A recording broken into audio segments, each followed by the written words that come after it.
Hello guys, welcome in your classes. मैं ज्ञान सिंह और फिर से एक प्रीवियस ईयर के वीडियो जो हम लगातार आप लोग के साथ डिस्कस कर रहे हैं, उसमें फिर से एक नए वीडियो के साथ आज का जो हमारे वीडियो है ये जो केमिस्ट्री का नेक्स्ट पार्ट है। इसके पहले हमने केमिस्ट्री एमसीक्यूज को डिस्कस किया था।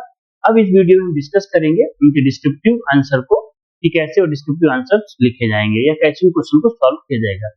तो चलिए स्टार्ट करते हैं। तो यहाँ पे आप देखिए, जैसे हमारा पहला क्वेश्चन है, student perform the following experiment in his school laboratory, list two observation to justify that in this experiment a chemical change has taken place.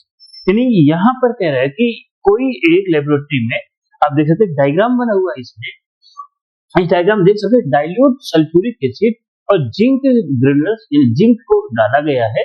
तो ये एक लेबोरेटरी परफॉर्मेंस है जब हमने जिंक में डाइल्यूट सल्फ्यूरिक एसिड में zinc डाला, तो उस केस में क्या हुआ। तो दो परीक्षणों की सूची बनाइए जो ये पुष्ट करते हैं कि इस प्रयोग में कोई रासायनिक परिवर्तन हुआ है। हमें क्या होता है ना, कोई रासायनिक परिवर्तन हुआ है।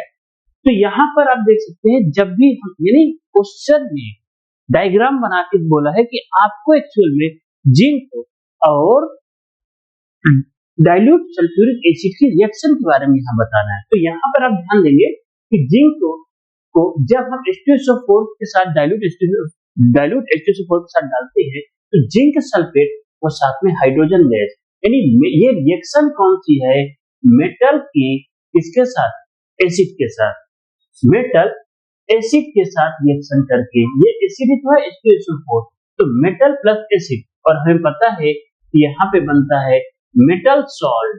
क्या बनेगा, मेटल सॉल्ट, और साथ में हाइड्रोजन गैस इवॉल्व होती है। तो ये याद रखना है, मेटल की रिएक्शन एसिड के साथ करने की क्या होता है, metal salt plus hydrogen gas produce होती है। तो क्वेश्चन क्या है कि सोचिए नहीं कि यह कुछ लगता है कि इस प्रयोग में रासायनिक परिवर्तन है। तो रासायनिक परिवर्तन की क्या हम कैसे पहचानते हैं, इसका हमने एक सेपरेट वीडियो भी आप लोगों के लिए डाल रखा है। यहाँ पे बात करते हैं कि कैसे कौन कौन से मेथड है रासायनिक परिवर्तन को आइडेंटिफाई करने का। तो पहला फॉर्मेशन ऑफ गैस, कि भाई जब भी रासायनिक परिवर्तन होता है गैस का फॉर्मेशन होगा। यहाँ पे जब गैस का फॉर्मेशन देखो, जैसे ही हमने इसमें जिंक को डाला, जिंक को डालते ही इससे एक बुलबुली रूप में गैस निकलेगी, और वो गैस कौन सी होगी, वो H2 होगी। तो यहाँ पर में क्या हुआ, एक गैस का फॉर्मेशन होगा, यानी एक गैस निकल रही, स्टेट चेंज हो रहा है। तो किसके साथ, बबल्स फॉर्म स्टार्ट होगी। दी बबल्स, ये कौन सी है, हाइड्रोजन गैस है जो एक तरीके से नया सब्सटेंस मिला है। नहीं, तो नया सब्सटेंस बनना ये किसमें दर्शाता है, केमिकल रिएक्शन में दर्शाता है।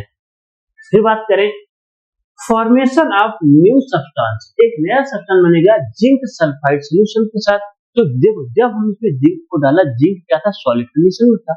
सॉलिड में हमने लिक्विड में सॉलिड को डाला और धीरे धीरे जिंक हमारा डिसअपीयर हो गया, गायब हो गया, यानी एक नया सब्सटेंस बना, जिंक गायब हुआ। तो यहाँ पे new formation of new substances, नए पदार्थ के बनना। तो ये भी आपको किसको दर्शाता है कि यहाँ पर जिंक यानी एक केमिकल रिएक्शन होती है, यानी केमिकल रासायनिक परिवर्तन को दर्शाता है। एक तीसरा है formation of new product indicates of chemical changes, जो ये केमिकल नए पदार्थ बनना ही केमिकल रासायनिक परिवर्तन को दर्शाता है। इसके बाद आगे चले। अब देखो यहाँ पर यह ध्यान दीजिएगा, जब ये परफॉर्म किया गया तो इसमें चेंज इन टेम्परेचर, इसके टेम्परेचर में भी परिवर्तन देखने, मतलब इसका टेम्परेचर जो टेस्ट ट्यूब का टेम्परेचर है वो बढ़ गया, जिसका मतलब ये किस टाइप की रिएक्शन है, एक्सोथर्मिक रिएक्शन। दो प्रकार की रासायनिक अभिक्रिया होती है, एक्सोथर्मिक, एंडोथर्मिक। तो this is exothermic reaction. Okay, अब हिंदी देख लेते हैं। तो रासायनिक परिवर्तन, गैस का निकलना, पहला ये हुआ बुलबुले के रूप में। रासायनिक अभिक्रिया में स्टार्टिंग में लिखा हुआ, जैसे जिंक को डाइल्यूट H2SO4 में डालते हैं तो बुलबुले के रूप में हाइड्रोजन गैस निकलती है। और हाइड्रोजन गैस की टेस्टिंग भी आपको पता होना चाहिए कि हाइड्रोजन गैस कैसे टेस्ट करते हैं। जैसे हमने गैस के जहां से गैस निकल रही है वहां पर हम निकलती मैच बॉक्स लेके जाएंगे तो आपको वहां पर पॉपअप साउंड प्रोड्यूस होगा। कैसा पॉपअप साउंड होगा, तो वहां से हमें क्या मिलेगा, तो ये कंफर्म होगा कि हाइड्रोजन गैस प्रोड्यूस हो रही है। नए पदार्थ के बनना, जिंक सल्फेट समाधान बनता है, यानी कि यहाँ पे समाधान नहीं, जिंक सल्फेट, ये समाधान हटा दीजिएगा। जिंक सल्फेट एक नया पदार्थ का निर्माण करता है। जिंक धीरे धीरे घुलने लगता है और एक रंगहीन घोल में बनता हुआ चला जाता है। जिंक हमने डाल रहे हैं, वो हम देख रहे हैं कि एक सॉलिड मेटल डाल रहे हैं, वह सॉलिड मेटल धीरे धीरे डिसअपीयर हो गया है, तो ये इसका मतलब वहां पे रासायनिक परिवर्तन हुआ। नए घोल का बनना रासायनिक परिवर्तन को दर्शाता है। अब यहाँ पे देखो टेस्ट ट्यूब गर्म हो जाती है। देखो ये असली कोलेबरेशन, क्योंकि क्वेश्चन में केवल दो ही पूछा, आपके अकॉर्डिंग ये केवल दो है, लेकिन हमने एक्स्ट्रा इन्फॉर्मेशन भी इसमें आयरन कर दी है कि टेस्ट ट्यूब पे और जो प्रक्रिया है वो ऊष्मक्षेपी है, एक्सोथर्मिक। तो ये भी याद रखिएगा, आपको एग्जाम में दो, लेकिन हमने एक्स्ट्रा भी इन्फॉर्मेशन की कि किस टाइप की रिएक्शन है। एग्जाम में ये भी पूछ सकता है जो ये रिएक्शन है ये आपकी एंडोथर्मिक एक्सोथर्मिक, तो ये याद रखिएगा metal plus acid mostly in general cases में एक्सोथर्मिक ही होती हैं। चलिए आगे चलते हैं। अब यहाँ पे नेक्स्ट क्वेश्चन है, displacement reaction also play a key role in extracting metal in the middle of the reactivity series. जो रिएक्टिविटी सीरीज है, जो मध्यम अपक्रिया या सक्रियता वाले तत्व हैं, वो उनमें डिस्प्लेसमेंट रिएक्शन बहुत ज्यादा यूजफुल होती है। ठीक है, अपक्रियाओं की मुख्य भूमिका सक्रियता श्रेणी में मध्य धातुओं, मध्य मतलब जिनकी रासायनिक सक्रियता मध्यम होती है, न तो बहुत ज्यादा न तो बहुत कम। तो उन रासायनिक अपक्रियाओं में आपके कौन से तत्वों का यानी डिस्प्लेसमेंट विस्थापन अपक्रियाओं की मुख्य भूमिका होती है। विस्थापन अपक्रिया बहुत ज्यादा यूजफुल होती है। तो यहाँ देखो रोल ऑफ डिस्प्लेसमेंट रिएक्शन में क्या extraction of metals are useful. क्यों? क्योंकि यहाँ पर रिएक्टिविटी सीरीज में जो उनसे ज्यादा हायर मटेरियल होंगे, जो हाई जैसे आयरन हो गया, जिंक हो गया, लेड, कॉपर, ये सभी मेटल्स को एक्सट्रैक्ट यानी बाहर निकाल सकते हैं इसकी हेल्प से, डिस्प्लेसमेंट रिएक्शन की हेल्प से। Displace and less reactive metal, जो अपने से लेस रिएक्टिव मेटल को उससे बाहर निकाल देंगे। कौन? जैसे कार्बन हो गया, कार्बन डिस्प्लेसमेंट रिएक्शन वहां पे शो कर देगा, और कार्बन जो लेस रिएक्टिव मेटल्स है उनको डिस्प्लेस करके उनको फ्री कर देगा और फ्री फॉर्म में हमें मिल जाएंगे। तो डिस्प्लेसमेंट रिएक्शन है more reactive element displace less reactive metals from carbon. आपकी जिन मेटल से ऊपर है कार्बन के थ्रू उसको डिस्प्लेस करा दे रहे हैं, या कोई दूसरा मेटल लेके हम किसी तीसरे मेटल को भी डिस्प्लेस कर सकते हैं। तो यहाँ पे देखिए एग्जांपल पहला, एक्सट्रैक्शन ऑफ आयरन। आयरन को जब बाहर निकालते हैं या आयरन की प्यूरिफिकेशन करते हैं, उसमें क्या डाल दो? तो Fe2O3 ये आयरन ऑक्साइड है जो मिट्टी से निकालेंगे, आयरन ऑयस्ट है, आयरन और है जिसको हम निकालेंगे, और उसमें हमने क्या फ्लो करा दिया? Carbon monoxide. जैसे कार्बन मोनोऑक्साइड फ्लो कराएंगे तो आयरन मिलेगा, साथ में हमें कार्बन डाइऑक्साइड मिल जाएगी। तो यहाँ पे देखो आयरन फ्री कंडीशन में आ गया, आयरन स्टेबल हो गया, फ्री कंडीशन में आयरन में प्योर आयरन मिल गया। तो carbon monoxide displace iron from iron oxide. Iron is obtained in the blast furnace. Blast furnace एक ऐसे जहां पर आयरन को मेल्ट करके वापस यानी प्यूरिफाई किया जाता है। ये किस तरह का स्ट्रक्चर होता है ब्लास्ट फर्नेस का? तो यहाँ पर ऊपर से जो मेटल्स है या जो आयरन ऑक्साइड उसको डाला जाता है, नीचे से हाई टेम्परेचर में ब्लो कराई जाती है एयर को, जो यहाँ पे कार्बन के साथ मिक्स करके ये जलने लगता है। यही आयरन नीचे मेल्टेड फॉर्म मिलता है, ऊपर से कार्बन डाइऑक्साइड ग्रुप हो जाती है, इसे बोलते हैं ब्लास्ट फर्नेस। दूसरा example extraction of zinc. Zinc को जब बाहर निकालते हैं तो जिंक के साथ कार्बन गम कर दी, तो जिंक ऑक्साइड यानी ये ऑक्सीजन कार्बन ऑक्सीजन को लेकर यानी कार्बन ऑक्सीजन को डिस्प्लेस कर देगा, प्रतिस्थापित करके जिंक को बाहर कर देगा, और साथ में कार्बन मोनोऑक्साइड या कार्बन डाइऑक्साइड मिल जाएगा आपको। तो carbon displace zinc from zinc oxide, zinc metal is obtained, वहां से जिंक हमें मिल गया। तो ये डिस्प्लेसमेंट रिएक्शन आपको मॉडरेट रिएक्टिव एलिमेंट की ज्यादा यूजफुल। क्यों? क्योंकि अगर हायर रिएक्टिव एलिमेंट क्यों नहीं इसके यूजफुल होता? क्योंकि जो हायर एलिमेंट्स होते हैं वो बहुत ज्यादा रिएक्टिव होते हैं। ज्यादा रिएक्टिव होने की वजह से वो फ्री कंडीशन में स्टेबल या उनको डिस्प्लेस करना बहुत मुश्किल हो जाता है, वो ऑक्सीजन के साथ तुरंत रिएक्शन करके कंपाउंड बना लेते हैं, तो उनका एक्सट्रैक्शन या शुद्धिकरण पॉसिबल नहीं हो पाता डिस्प्लेसमेंट रिएक्शन से। चलिए हिंदी में देखते हैं हम, मध्य अवक्रियाशीलता वाली धातुओं को निष्कर्षण विस्थापन अवक्रियाओं की भूमिका। मध्य अवक्रियाशील श्रेणी की धातुएं जैसे लोहा, जस्ता, तांबा विस्थापन अवक्रियाओं द्वारा निकाली जाती है, क्योंकि जहां अधिक अभिक्रियाशील तत्व किसको कम अभिक्रियाशील धातुओं को विस्थापित कर देगा। अधिक अभिक्रियाशील कम को हटा दिया, और कम वाला हमें क्या जो कम अभिक्रियाशील है जिसके क्योंकि कम वो हमें फ्री कंडीशन मिल गया।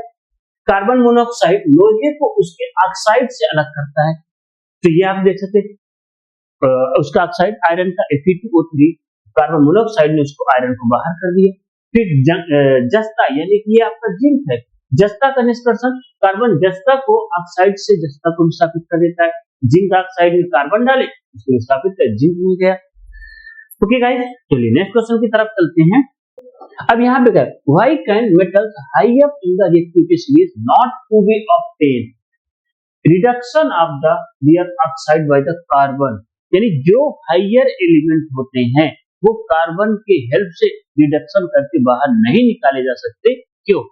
तो इसका मेन रीजन है कि जो metals like sodium, potassium, calcium, magnesium, aluminium, ये रिएक्टिविटी सीरीज में कार्बन से ऊपर है। इनकी आप यहाँ पे देख सकते हैं, ये रिएक्टिविटी सीरीज है।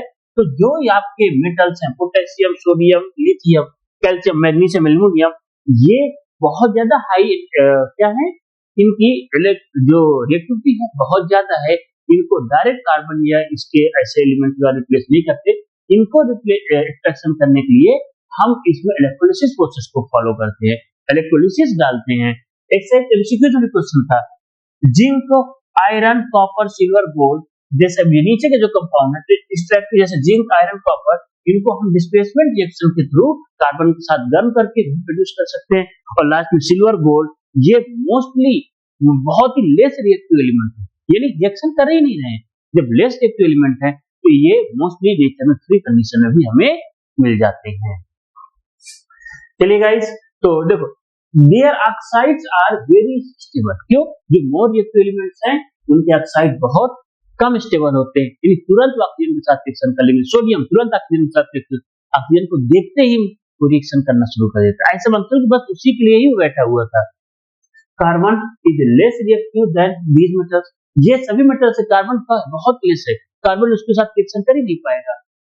Carbon can not displace these metals from their oxide, तो इस वजह से हम जो मोर रिएक्टिव एलिमेंट्स हैं उनको डिस्प्लेस करने के लिए इलेक्ट्रोलिसिस मेथड या अदर कोई ऑप्शन को चूज करते हैं। डिस्प्लेसमेंट रिएक्शन वहां पे पॉसिबल नहीं है। नेक्स्ट क्वेश्चन चलते हैं। अच्छा, अब इसी देखो उच्च अभिक्रिया धातु sodium, potassium, calcium, magnesium, aluminium क्यों इनका यूज नहीं करते? क्योंकि इनके ऑक्साइड अत्यंत स्थिर होते हैं, ऑक्साइड ज्यादा स्टेबल होता है, कम अभिक्रियाशील होते हैं कार्बन के कंपेयर में। तो कार्बन इनसे कम अभिक्रियाशील होता है, तो कार्बन इसको डिस्प्लेस नहीं कर पाएगा। कार्बन इन धातुओं को उनके ऑक्साइड से विस्थापित नहीं कर सकता, ऑक्साइड से नहीं हटा पाएगा, यानी वो डिस्प्लेसमेंट रिएक्शन शो ही नहीं होगी। आगे चलें, जो हमारा नेक्स्ट क्वेश्चन है यहाँ पे कह रहे हो with the help of equity explain the condition under which iron particles get rusted, हमें उस कंडीशन को यहाँ पे एक्सप्लेन करनी है जहाँ पे आयरन में रस्टिंग होती है। तो आयरन की रस्टिंग यानी जो लोहे में जंग लगती है उसको एक्टिविटी के थ्रू एक्सप्लेन करना है। तो यहाँ देख सकते हैं एक्टिविटी हमने पूरी किया, ये डायग्राम में आप देख सकते हैं। तीन हमने टेस्ट ट्यूब ली है और तीनों में तीन कंडीशन बनाई है। एक टेस्ट ट्यूब में हमने क्या किया है, एक तीनों में हमने कील डाली है, एक में हमने टैप वाटर को डाल दिया जो नॉर्मल वाटर है, एक में हमने पानी को गर्म किया है, गर्म पानी को डाला है और साथ के ऊपर से ऑयल की लेयर बना दी है जिसकी वजह से ऑक्सीजन का एक्सचेंज ना हो पाए, और तीसरा है जिसमें हमने पानी नहीं डाला, अंदर केवल एयर ही है। ये तीन है और इनको कुछ टाइम के लिए जब रखते हैं तो हम क्या हमें चलेगा कि जो पहला है, पहली टेस्ट ट्यूब है उस पे ऑक्सीजन भी है और वाटर भी है जिसकी वजह से उसमें करोजन हो रहा है। सेकेंड टेस्ट ट्यूब जिसमें हमने ऊपर से वाटर, ऊपर से क्या हमने ऑयल को भी डाल दिया जिसकी वजह से ऑयल एक लेयर बना दिया है, उस लेयर की वजह से ऑक्सीजन का एक्सचेंज भी नहीं हो पा रहा है, यानी यहाँ पर केवल वाटर है और वाटर की प्रेजेंस में भी करोजन नहीं हुआ। और सेकेंड में वाटर ही नहीं है, हमने नीचे ऐसे ग्रेन्युल्स एनहाइड्रस डाल रखा है कि भाई जो मॉइस्चर है ना तो सारी मॉइस्चर के तौर पर, यानी एब्सेंस ऑफ वाटर, यहाँ पे वाटर ही नहीं है केवल एयर है, तो without presence of water corrosion नहीं हुआ। तो यही जगह यहाँ पे लिखा हुआ कि so that both air, oxygen and moisture water are necessary for rusting of iron, यानी आयरन में रस्टिंग के लिए वाटर भी जरूरी है और साथ में आपको ऑक्सीजन भी जरूरी है, वाटर ऑक्सीजन बहुत चाहिए तो तभी आपकी रस्टिंग होगी। तो इसके लिए क्या मटेरियल, 3 टेस्ट ट्यूब चाहिए, आयरन नेल चाहिए, water, boiled water and oil. Procedure: take the 3 clean iron nails and place one in each test tube. तीनों में टेस्ट ट्यूब हमने डाल दिया और पहले को टेस्ट ट्यूब क्या किया, added tap water so that the nail is partially immersed. Nail क्या है, पार्शली इमर्ज रहे, और पहले वाले में एयर एंड वाटर दोनों प्रेजेंट है, दूसरे वाले में हमने वाटर को बॉयल किया है, बॉयल करने से उसके अंदर की भी ऑक्सीजन बाहर निकल गई और साथ में ऊपर से हमने क्या डाल रखा है, ऊपर से ऑयल को डाल दिया। ऑयल की वजह से एयर का सर्कुलेशन भी नहीं होगा, ये ऊपर नीचे एयर भी नहीं जाएगी। तो टेस्ट ट्यूब यानी वाटर प्रेजेंट है बट एयर नहीं प्रेजेंट। तीसरी हमने उसमें क्या की, नेल ड्रायर, नेल को ड्राई भी करके रख डाल दिया कि उसके अंदर कोई मॉइस्चर भी ना हो, यानी थर्ड वाले पे एयर तो प्रेजेंट है बट वाटर प्रेजेंट नहीं। और हमने क्या ऑब्जर्व किया, कुछ समय बाद टेस्ट ट्यूब में देखा गया कि फ्यू डेज बाद जिसमें वाटर और ऑक्सीजन दोनों, उसमें तो करोजन मिला, और जिसमें केवल एयर उसमें भी करोजन नहीं, और जिसमें केवल पानी उसमें भी करोजन नहीं है। तो आगे चलते हैं। अब यही पूरा एक्सपेरिमेंट देखो, test tube nail develop reddish brown rust, किसमें, क्योंकि ये रेडिश ब्राउन कलर ही तो बताता है इसमें करोजन हो चुका है। Test tube B nail does not rust, test tube C nail does not rust, यानी बी और सी दोनों में, याद रखिएगा बी और सी दोनों में कहीं ना कहीं रस्टिंग नहीं हुआ। जब रस्टिंग नहीं हुआ इसका मतलब वहां पर यानी एक ही फैक्टर था जो इस चीज को दर्शाता है कि अगर वाटर या एयर यानी ऑक्सीजन इन दोनों में से कोई भी एब्सेंट हो जाएगी तो वहां पे रस्टिंग नहीं होगी। Rusting occurs only when both air, oxygen and water moisture are present. If either air or water is absent, rusting does not take place. तो वहां पे रस्टिंग नहीं होगी। अब इसका हिंदी में देखो, द्वारा जंग लगने की शर्त क्या है, लोहा तभी जंग खाता है जब वायु यानी ऑक्सीजन और नमी दोनों होगी। तो इसके लिए हमने 3 प्रणालियां ली है, तीनों में लोहे की कील डाली है, एक में जल लिया, एक उबला हुआ जल और तेल। फिर इसके बाद आगे तो ये देखो 3 साफ लोहे की कील लेकर प्रत्येक को एक परखली में डाला गया, परखली में जल में डाले हैं, परखली में उबला हुआ जल, ऊपर से ऑयल भी है और कील को सूखा रखे हैं। तीसरे वाले में हमने जो ऑब्जर्वेशन किया, निरीक्षण किया, परखली ए पे तो लाल बुरी जंग लग गई बट बी और सी में कोई जंग नहीं लगी है। तो लोहे में जंग लगने के लिए वायु और जल दोनों आवश्यक है और किसी एक अभाव में जंग नहीं लगती। अगर कोई भी एक अभाव रहा तो वहां पे जंग नहीं होगा। इससे इस एक्सपेरिमेंट से यह प्रूव होता है कि जंग लगने के लिए हमें दोनों चीज जरूरी है, oxygen as well as water. If any factor are absent then the corrosion are not occur, वहां पे कोई भी जंग का प्रोसेस नहीं होगा। चलिए गाइस, नेक्स्ट क्वेश्चन है name 2 metals which react violently. अब देखो ये तो आप लोगों को शायद आई होप बिल्कुल याद होगा कि बहुत सारे ऐसे जो एलिमेंट्स हैं जो बहुत तेजी से रिएक्शन करते हैं, और ये कौन सा है, सोडियम एंड सोडियम पोटेशियम, जो बहुत ज्यादा वायलेंटली रिएक्शन करते हैं कोल्ड वाटर के साथ। List any 3 observation which note when these metals are dropped in beaker containing water, यानी उन अभिक्रियाओं को आपको बताना है जो बहुत तेजी से रिएक्शन कर रहे हैं। बहुत तेजी से रिएक्शन करने की वजह से वो क्या क्या ऑब्जर्वेशन वहां पे होता है उसके बारे में हम मेंशन करना। तो यहाँ पे क्या उन 2 धातुओं के नाम लिखिए जो ठंडे जल के साथ रिएक्शन करते हैं। तो पहला हमारा सोडियम, दूसरा पोटेशियम। सोडियम और पोटेशियम 2 मेटल। ऑब्जर्वेशन देखो, जैसे हमने वैगरियस रिएक्शन पानी में डाला ही है और रिएक्शन बहुत फास्ट होगी, बहुत फास्ट रिएक्शन होगी। The metal react very fast with water. दूसरा इवैल्यूएशन ऑफ हाइड्रोजन गैस होगा, और हाइड्रोजन गैस की टेस्टिंग कैसे करेंगे, जहां से गैस निकल रही है वहां पे आप मैच बॉक्स को लेके जाइए और उससे पॉपअप साउंड प्रोड्यूस होगा, यानी आपको एक साउंड जो इस चीज के इंडिकेटर है कि वहां से हाइड्रोजन गैस प्रोड्यूस हो रही है। Hydrogen gas is the release which make catch fire, potassium burn with the light flame. यहाँ पे आप देख सकते हैं हल्का ब्लू कलर के आप देखो फ्लेम जैसे प्रोड्यूस हो रही है, फ्लेम इसी लाइट फ्लेम के रूप में जलती है। फिर मेटल फ्लोट, ये चीज याद रखिएगा, जब भी जैसे सोडियम है पोटेशियम इनको पानी में डालते हैं तो ये फ्लोट करने लगते हैं। इसका फ्लोट करने का रीजन ये नहीं है कि हल्के हैं, ग्रेविटी इनकी कम है, नहीं, ये याद रखिए इनकी ग्रेविटी वाटर से ज्यादा है। अगर यहाँ पे रिएक्शन ना हो और हम इसको पानी में डालें तो ये पानी के अंदर डूब जाएंगे। ये फ्लोट करते तैरते हैं बिकॉज ऑफ जब नीचे से हाइड्रोजन गैस ऊपर निकलती है तो इनके साथ हाइड्रोजन गैस चिपक जाती है।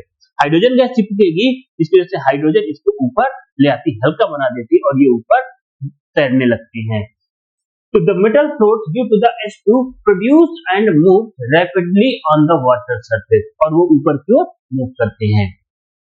आई हो ये आप ये रिएक्शन पूरी समझ गए होंगे। चलें आगे। अब ये हिंदी में देखो, हिंदी जैसे धातु में ठंडे जल से सोडियम पोटेशियम जल डालने पर दिखाई देने वाली परीक्षण, तो क्वेश्चन में 3 था। तो धातु जल के साथ तेजी से क्रिया करती है, हाइड्रोजन गैस निकलती है, पोटेशियम में बैगनी और लाइट यानी लाइट ज्वाला दिखाई देती है, धातु तैरने लगती है क्योंकि जैसे हमने नीचे से ये उत्पन्न, यहाँ पे हाइड्रोजन उत्पन्न होती है, हाइड्रोजन गैस उत्पन्न होने की वजह से वो ऊपर की ओर नीचे चिपक जाते हैं हाइड्रोजन के बुलबुले और उसको ऊपर की ओर लेकर आते हैं। तो जिसकी वजह से इसकी धातु इसकी सतह तैरने लगती है। यहाँ पे ऊष्मा की जगह हाइड्रोजन लिखिएगा, हाइड्रोजन गैस उत्पन्न होने के कारण धातु जल की सतह पर आने लगती है, उसके नीचे चिपक जाने की वजह से। चलिए गाइस आगे चलें। यहाँ पे नेक्स्ट क्वेश्चन है, write a test identify the gas evolve if any during the reaction of deep filter with water. Okay, पीछे जो हमने रिएक्शन पढ़ी, उन रिएक्शन को अगर वह पानी के साथ क्रिया करें, तो पानी के साथ जैसे क्रिया करें उनसे कौन सी गैस प्रोड्यूस होगी, उस गैस के बारे में यहाँ बताना है। तो यह आपको पता है, मेटल यानी सोडियम और वाटर के साथ, पोटेशियम वाटर के साथ रिएक्शन करके एक गैस देती है जिसको हम बोलते हैं हाइड्रोजन गैस। और हाइड्रोजन गैस का टेस्ट क्या है? Collect the gas evolve in test tube, जहां से गैस निकल रही है वहां पर जस्ट सामने अपनी जलती मैच बॉक्स को लेकर आइए, bring a burning of match stick is flint near the mouth, यानी उसके टेस्ट ट्यूब जस्ट पास में लेके जाइए और आप टेस्ट ट्यूब में कैसा the gas burn with pop up sound के साथ जलेगी, यानी pop up sound is indicate the presence of hydrogen gas. जो पॉप अप साउंड ये बताती है कि आप हाइड्रोजन गैस। आप देख सकते हैं यहाँ पे एक डायग्राम लगा होगा कि हाइड्रोजन गैस इस टेस्ट ट्यूब में है, हमने रखा और जैसे हमने बाहर लेके गए तो पॉप अप साउंड हमें प्रोड्यूस हुआ सुनाई देता है। ओके, तो चलिएगा नेक्स्ट क्वेश्चन की तरफ चलते हैं। इसी का हिंदी वर्जन, उत्सर्जित गैस कैसे करेंगे? उत्सर्जित गैस हाइड्रोजन होती है, निकलने वाली गैस को परत नली में एकत्र कर लें और परत नली के मुंह के पास जलती हुई तीली ले जाने पर एक हमें ध्वनि सुनाई देती है, पॉप अप साउंड। तो पॉप अप की आवाज यह सिद्ध होती है कि गैस कौन सी है, हाइड्रोजन गैस है। तो आगे चलें नेक्स्ट क्वेश्चन की तरफ। तो यहाँ देख कर है कि ड्रा टू आइसोमेरिक, यहाँ पे क्या करें, two isomeric structure of butane C4H8 के आपको आइसोमर। तो आइसोमर क्या होते हैं ये भी मालूम किया। Isomer are those compound which have same molecular number of, and जो मॉलिक्यूल वो सेम हो, सेम मॉलिक्यूलर मास हो या same number of molecule same होने चाहिए, जैसे यहाँ पर, बट उनका स्ट्रक्चर, उनके जो नेम है वो सब डिफरेंट डिफरेंट हो जाए। तो यहाँ पे देखो ब्यूटेन के हमें आइसोमर बताना है, C4 है और H। इसके देखो आइसोमर, इसमें कौन सी पोजीशन आइसोमर, आप हायर क्लासेस में पढ़ोगे बहुत सारी पोजीशन आइसोमर होता है, जो उसके जियोमेट्रिक आइसोमर होता है, इसके लाइटिंग आइसोमर होता है, तो ये कई तरह के आइसोमर वहां पढ़ेंगे। बट यहाँ पर अभी आपको कौन सा, आपकी जो सिलेबस में क्लास 10 के उस पे केवल पोजिशनल आइसोमर है, यानी इनकी पोजीशन चेंज करके आप, तो देखिए यहाँ पे जैसे हमने डबल बॉन्ड यहाँ पे लगा हुआ है, तो नेक्स्ट वाले डबल बॉन्ड पोजीशन चेंज, अगर यहाँ पे नंबर डाले 1 2 3 4, यहाँ पे 1 2 3 4, तो पहली बात देखो 1 और 2 के बीच में डबल बॉन्ड लगा है, इसलिए ब्यूट 1 इन कहेंगे, और जब सेकंड वाले में डबल बॉन्ड यहाँ पे लगा है 2 और 3 में, इसलिए ब्यूट 2 इन कहेंगे। ये दोनों डिफरेंट डिफरेंट कंपाउंड है, इनकी प्रॉपर्टीज में भी आपको चेंजेस देखने को मिलेगा। ओके, इसके साथ ही ये भी ध्यान रखिएगा जो ये कंपाउंड, अच्छा देखो यहाँ पे carbon 1 2 3 4 carbon, and hydrogen 2 2 4 and 5 3 8 8, तो दोनों में देखेंगे कार्बन और hydrogen, number of carbon number of hydrogen same है, उसमें कोई वेरिएशन नहीं है। ओके, तो both compounds have the same molecular formula, same molecular formula इसमें आइसोमर में, and they differ the position of the double bond, पर दोनों क्या डिफरेंस है, डबल बॉन्ड की position, hence they are isomers. यहाँ पे ब्यूट 1 is CH2 CH CH2 CH3, तो यही डबल बॉन्ड की पोजीशन चेंज होगी 1 2 3 4, तो यहाँ पे 1 2 3 4 दोनों आणविक सूत्र समान है, डबल बॉन्ड की स्थिति बदल रही है, जिसकी वजह से ये क्या है, सब वही है। तो नेम द फॉलोइंग कंपाउंड्स, निम्नलिखित जो यौगिक है उनके बारे में बताना है, इनका नाम क्या है, स्ट्रक्चर गिवन है, आप यहाँ पे स्ट्रक्चर देख सकते हैं, ये हमारा स्ट्रक्चर है, इस पे इसका नाम बताना। देखो तो यहाँ पे ध्यान से जब नॉमेनक्लेचर करते हैं, नेम लिखते हैं, तो यहाँ से पहले देखते हैं कि किधर से हम इनका नॉमेनक्लेचर करें। तो जब नॉम लिखा जाता है तो हमारा मेन मोटिव होता है जो भी फंक्शनल ग्रुप हो, उस फंक्शनल ग्रुप को मिनिमम से मिनिमम पॉइंट पे हमें रखना है। कहाँ पे, मिनिमम पॉइंट पे, यानी जब नंबरिंग करेंगे तो सबसे कम नंबर 1 2 3, कितने कार्बन, 3 कार्बन, 3 कार्बन को प्रोपेन, यहाँ पे एक Cl लगा हुआ, Cl को फ्लोरो, तो इसका नाम क्या बन जाएगा, 3 कार्बन प्रोपेन, और एक फ्लोरो लगा हुआ है, तो इसका जो नाम होगा 1 फ्लोरोप्रोपेन, क्या होगा, 1 फ्लोरोप्रोपेन इसका नाम होगा। तो अब इसके साथ इसके यौगिक के, तो इसका नाम क्या होगा, 1 फ्लोरोप्रोपेन। इसमें एक और डायग्राम है, ये इसको भी देखिए, दो स्ट्रक्चर दिए हुए थे, तो यहाँ पे देखो सेकेंड वाले में, यहाँ पे कौन सा फंक्शनल ग्रुप, कीटोन। अब देखिए कीटोन लगा हुआ है और इस पे दो डायरेक्शन है, आप इधर से भी नंबरिंग कर सकते हैं और आप इधर से भी नंबरिंग कर सकते हैं।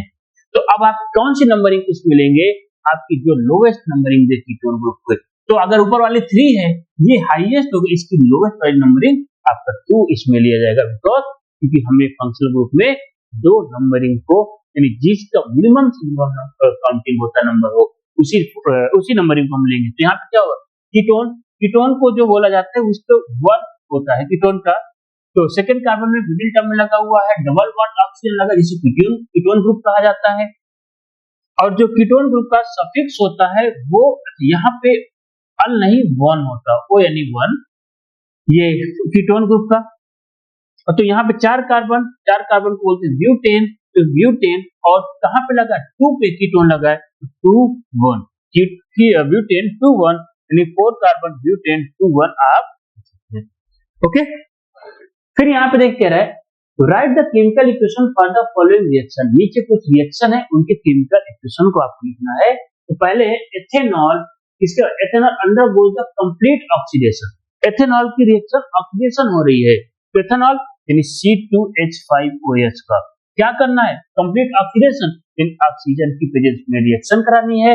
तो जैसे याद देखिए ऑक्सीजन बढ़ने की तो है, अगर ऑक्सीजन के साथ रिएक्शन की जाए तो वो रिएक्शन की कंबसन ही है, जितने भी कंपाउंड है कंबसन, पर मालूम कंबसन में आपको डायरेक्ट पता चाहिए कि केवल कार्बन डाइऑक्साइड और हाइड्रोजन मिलता है साथ में एनर्जी। जब भी किसी चीज को कंबसन करेंगे तो आपको क्या, कार्बन डाइऑक्साइड, हाइड्रोजन, सही, कार्बन डाइऑक्साइड और वाटर वेपर मिलेगा। तो कंबसन में कार्बन डाइऑक्साइड और वाटर वेपर साथ में ऊर्जा भी रिलीज होगी। हाँ, इसके लिए जो एसेंशियल कंडीशन है, तो ये पूछा है कि आपको क्या उसके लिए जरूरी है, तो कंबसन के लिए हमें क्या चाहिए, ऑक्सीजन यानी एयर की कंपलसरी है, एयर नहीं होगा तो कंबसन प्रोसेस नहीं हो पाएगा।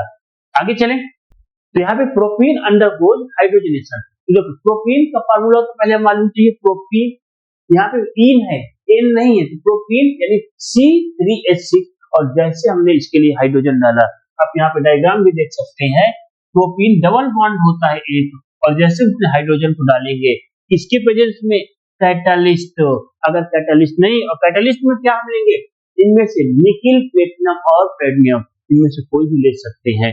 कैटालिस्ट इज मोस्ट नेसेसरी, अगर कैटालिस्ट नहीं होगा तो हाइड्रोजनीकरण नहीं होगा। तो हाइड्रोजनीकरण जैसे हमने ब्यूटेन में डाला हाइड्रोजन को कैटालिस्ट की प्रेजेंस में, ये डायरेक्ट ब्यूटेन इसमें ब्यूटेन में कन्वर्ट हो गया, यानी डबल बॉन्ड ब्रेक होके सिंगल बॉन्ड में कन्वर्ट हो जाएगा। यहाँ पे सिंगल बॉन्ड में, और सिंगल बॉन्ड की जगह एक जो बॉन्ड हाइड्रोजन की कमी होगी वो हाइड्रोजन जुड़ जाएगा और अनसैचुरेटेड से सैचुरेटेड में कन्वर्ट हो जाएगा। यहाँ पे अनसैचुरेटेड से सैचुरेटेड, इसके लिए उत्प्रेरक कंपलसरी, ये चीज ध्यान रखिएगा, हाइड्रोजनीकरण के लिए जो catalyst is necessary condition, without catalyst this reaction not happen. Ethanoic acid react with ethanol, आप एथेनोइक एसिड, ये जो 3 रिएक्शन है मोस्ट इंपोर्टेंट है, ये हर साल रिपीट करेगा, हर साल ये क्वेश्चन पूछेगा। तीनों कंडीशन को आप बहुत ध्यान से समझना है। केमिकल इक्वेशन CH3 यानी हमने किसका एथेनोइक एसिड का एथेनॉल अल्कोहल के साथ रिएक्शन कराया, एसीटेट बना और साथ में वाटर कंपाउंड प्रोड्यूस हुआ। Presence of concentrate sulphuric acid, ये इसके लिए देखो ध्यान से समझना, concentrated H2SO4 is most necessary condition. तो जो H2SO4 है वो एसिड अगर नहीं होगा तो रिएक्शन नहीं होगा, यानी इस कंपाउंड को परफॉर्म करने के लिए आपको सल्फ्यूरिक यानी शांत सल्फ्यूरिक अम्ल की जरूरत है, तभी आपका एथिल एसीटेट बनेगा, अदरवाइज एथिल एसीटेट नहीं होगा। और इसलिए जो एस्टिक एसिड और यानी एथेनोइक एसिड के साथ हम अल्कोहल को डालेंगे। अब देखो इस क्वेश्चन में रिएक्शन नहीं दिया होता तो आपको साथ में ये भी मालूम होता है इसका फार्मूला क्या है एथेनोइक एसिड का और अल्कोहल का, इस चीज को भी आपको ध्यान देना होगा। चलें आगे गाइस, नेक्स्ट क्वेश्चन है, यहाँ पे कह रहा है एक carbon compound X is good solvent. अब देखो कह रहा है एक कोई कार्बन कंपाउंड है जो एक गुड सॉल्वेंट है, यानी जहां पर हम अच्छा विलायक है, चीजों को घोल सकते हैं। ऑन रिएक्शन विद सोडियम, जिसकी रिएक्शन किसके साथ, सोडियम के साथ कराई गई, X form two products Y and Z, और Z is used convert vegetable oil into vegetable ghee.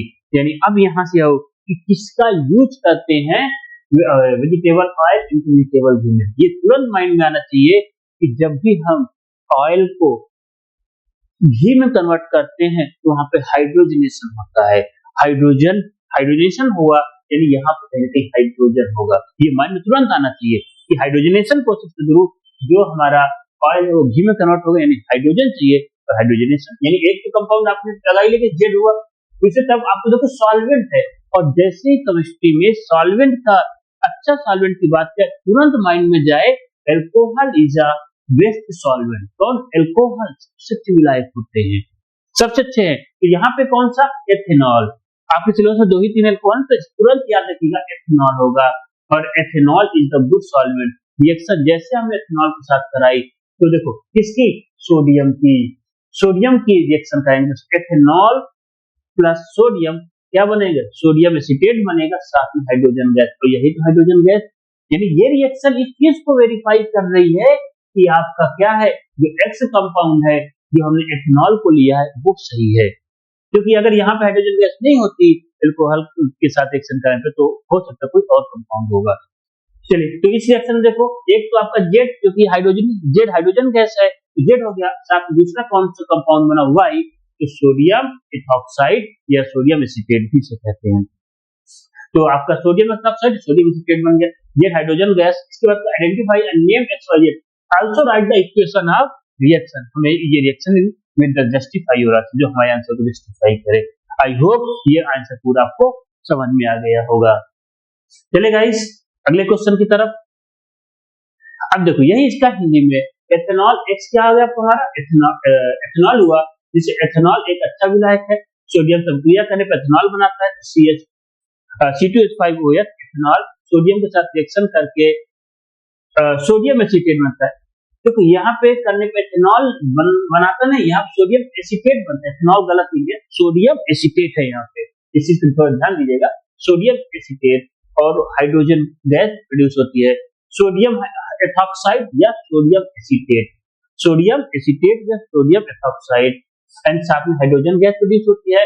Hydrogen gas का उपयोग वनस्पति तेल को वनस्पति घी में बदलने के लिए किया जाता है, यानी हाइड्रोजनीकरण के द्वारा वनस्पति घी से वनस्पति, आपने वनस्पति घी का नाम, जैसे डालडा पहले बहुत ज्यादा फेमस था, आजकल तो रिफाइंड चल रहा है, पहले डालडा एक वनस्पति घी के रूप में बहुत ज्यादा मार्केट में आया था।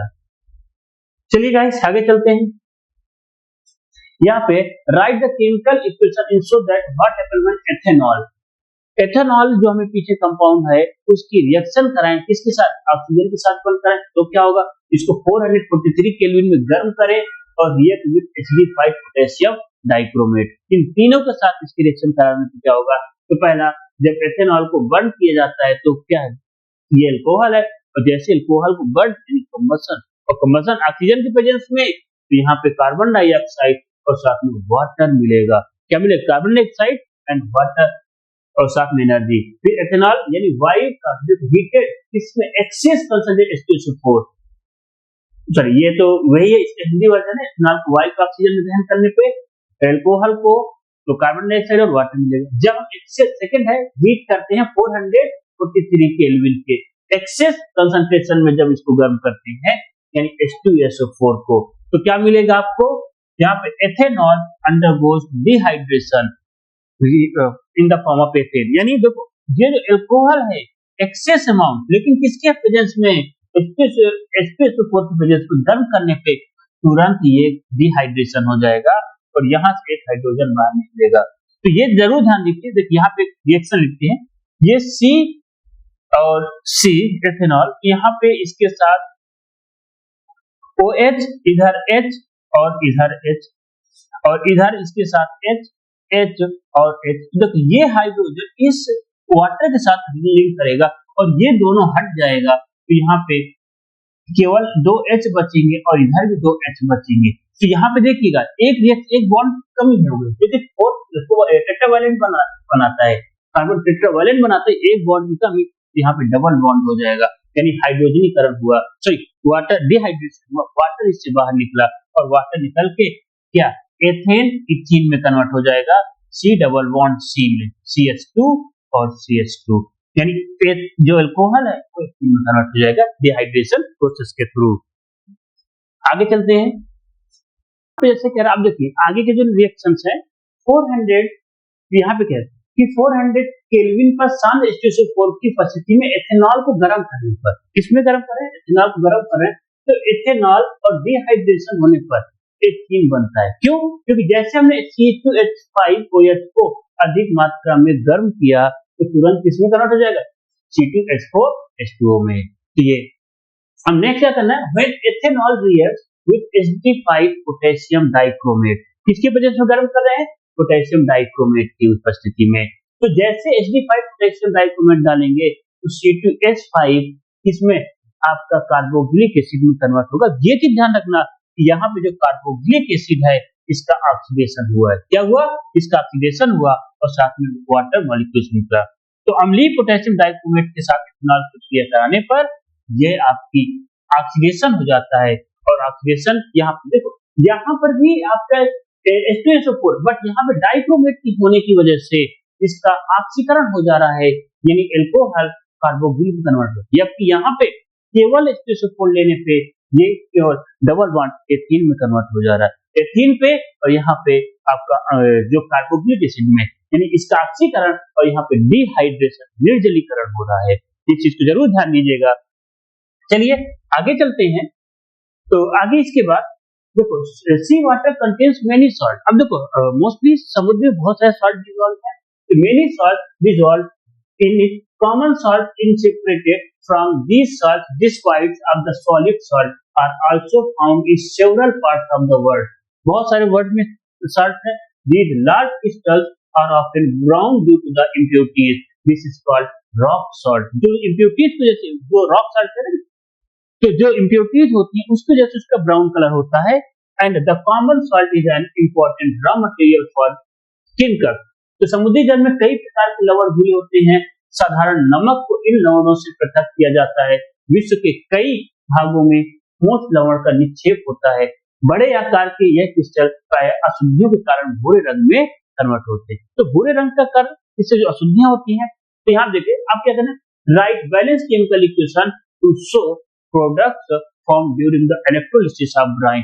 ब्राइन का इलेक्ट्रोलिसिस करना है, उनके बारे में बताना है कि कौन सा कंपाउंड होगा। तो ब्राइन मतलब होता है जो पानी में नमक घोल दिया जाए, उसी को ब्राइन सोल्यूशन कहेंगे। तो यहाँ पर देखिए आप डायग्राम देख सकते हैं, यहाँ पर जो हमने एक एनोड और कैथोड ले रखा है, तो यहाँ पर एनोड और कैथोड यानी दो इलेक्ट्रोड है हमारे, एनोड और कैथोड। एक तरफ जो पॉजिटिव टर्मिनल से हमारा इलेक्ट्रोड जुड़ा हुआ है, तो पॉजिटिव की तरफ निगेटिव वाला एलिमेंट जाएगा, और निगेटिव कौन है, क्लोरीन। क्लोरीन के पास निगेटिव है, तो वो कहाँ पे जाएगा, पॉजिटिव इलेक्ट्रोड के पास। और हाइड्रोजन आपका पॉजिटिव है तो निगेटिव की तरफ जाएगा, और निगेटिव वाले के पास हाइड्रोजन गैस प्रोड्यूस होगी, वो हाइड्रोजन आयन इलेक्ट्रॉन लेके कन्वर्ट कर देगा, और क्लोरीन आपके पॉजिटिव वाले टर्मिनल के पास बढ़ेगी।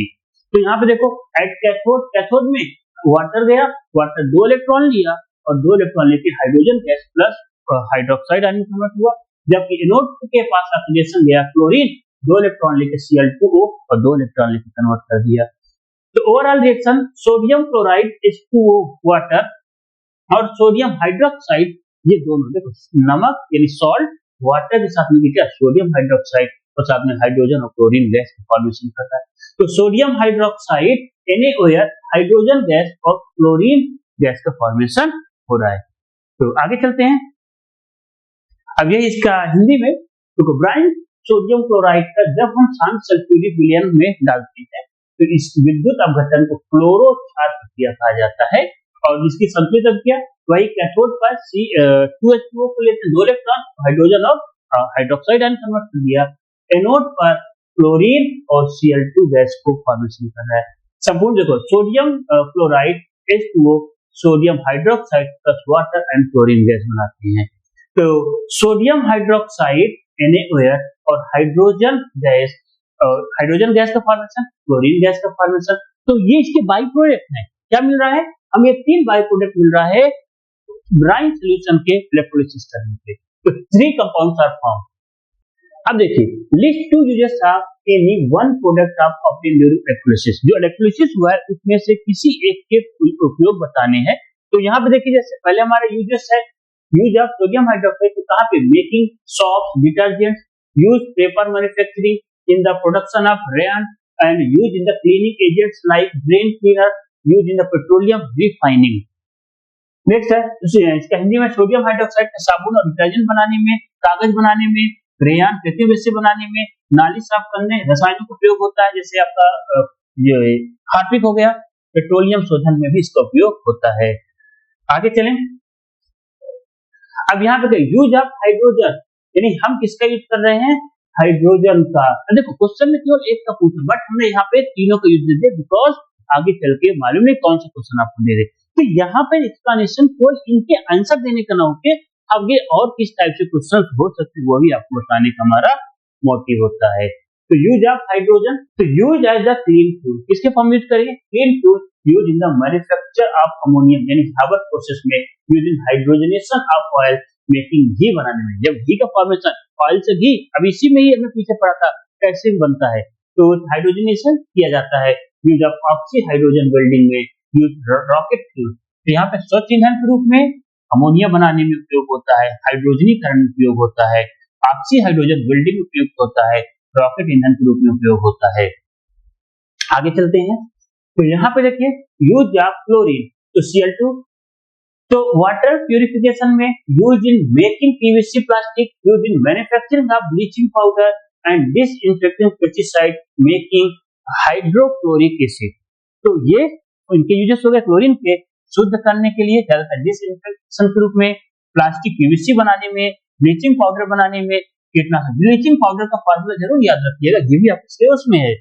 एंड हाइड्रोक्लोरिक एसिड को बनाने में भी इसका यूज होता है। तो यहाँ पे देखो a mild non-corrosive basic salt A used for faster cooking is strongly heated to produce a compound B। Okay, देखो यहाँ पे कह रहा है कि एक कोई कंपाउंड है जिसको बहुत ज्यादा खाना बनाने में यूज हो रहा है, नॉन कोरोसिव है, कहाँ पे? Fast cooking. तो कुकिंग में एक ही है, आपको मालूम है, सोडियम हाइड्रोजन कार्बोनेट, और उसको जैसे हमने गर्म किया, गर्म करने पर पता है sodium hydrogen carbonate sodium carbonate में कन्वर्ट हो जाता है। Reduce a compound B that is used removing permanent hardness water, identify A and B। तो ये क्या हो गया? बेकिंग सोडा, डायरेक्ट बोला खाने में यूज हो रहा है। माइल्ड है, नॉन कोहेसिव है, फास्टर, खाना जल्दी बनाने में यूज होता है। Compound B use for removing permanent hardness की तो हमें यूज होता है। केमिकल इक्वेशन, यानी सोडियम हाइड्रोजन कार्बोनेट को जैसे हम गर्म करेंगे तो एक मॉलिक्यूल ऑफ वाटर और कार्बन डाइऑक्साइड प्रोड्यूस होगा, साथ में हमें सॉप यानी डिटर्जेंट का फॉर्मेशन होगा। तब ये को यहाँ पे ब्लड यानी बेकिंग सोडा ए क्योंकि खाना बनाने में यूज हो रहा है, सोडियम हाइड्रोजन कार्बोनेट हल्का असंरक्षक क्षार यानी कि जिसमें करोजन नहीं होता है, तेज पकाने में खाना जल्दी पक जाए। यौगिक वॉशिंग सोडा जिसका पानी कपड़ा धोने में या वाटर की हार्डनेस को कम करने में यूज होता है। जल की स्थायी कठोरता को हटाने में होता है। गर्म करने पे जैसे हमने इसको गर्म किया तो sodium carbonate plus water plus carbon dioxide produce हुआ। अब देखिए यहाँ पे next define water of crystallisation. Okay, देखो यहाँ पे किसके बारे में बात? वाटर ऑफ क्रिस्टलाइजेशन की जो क्रिस्टल फॉर्म होता है वो क्या होता है? ये quick jumpers of salt that have water of crystallisation. तो देखो water of crystallisation is the fixed number of water molecules that are chemically bound within the crystal structure, जो क्या वाटर के क्रिस्टल के साथ बाउंड हो जाता, combine हो जाता है of a salt and are essential for maintaining its shape and crystalline form, जिसकी क्रिस्टलाइन फॉर्म को फॉर्मेशन करता है। स्फटिक जल वह निश्चित संख्या में जल स्फटिक याद रखिए, स्फटिक या इसको क्रिस्टल भी बोला जाता है, क्रिस्टली या स्फटिक दोनों वर्ड है। वह निश्चित संख्या में जल अणु होते हैं जो किसी लवण के स्फटिक धातु से रासायनिक रूप से जुड़े रहते हैं और उनके आकार व संरचना को बनाए रखते हैं। Example copper sulphate CuSO4.5 pentahydrate, copper sulphate pentahydrate, washing soda, sodium carbonate, decahydrate. क्योंकि क्वेश्चन में दो पूछा है, बट यहाँ पे देखो डायग्राम में भी तो एक तो दे रखा है washing soda, sodium carbonate, decahydrate, gypsum, copper sulphate से कैल्शियम सल्फेट डॉट डाइहाइड्रेट और कॉपर सल्फेट पेंटाहाइड्रेट। तो ये आप देख सकते हैं इनके कलर भी चेंज हो जाता है, अगर इससे वाटर निकाल तो कलरलेस फॉर्म में कन्वर्ट होता है, यानी इनके टेक्सचर इनका कार्ब बनाने के लिए कहीं ना कहीं इसके साथ वाटर मॉलिक्यूल्स अटैच होते हैं। ओके गाइस, आज की इस वीडियो में बस इतना ही। इसके बाद हम आगे के जो इसका नेक्स्ट पार्ट है, क्योंकि हमारे बायोलॉजी सेक्शन कंप्लीट हो गया, केमिस्ट्री सेक्शन कंप्लीट हो गया, अब इसका फिजिक्स सेक्शन बचा हुआ है, तो उसको हम नेक्स्ट वीडियो में आप लोगों के लिए लेकर आएंगे। तब तक के लिए थैंक यू। अगर आप लोगों ने अभी तक हमारे चैनल को सब्सक्राइब नहीं किया है, हमारे चैनल को सब्सक्राइब करिए, बेल आइकन को दबाइए और अपने दोस्तों के साथ भी शेयर करिए, जिससे उनका भी कुछ बेनिफिट हो सके। Okay guys, thank you for watching, thank you.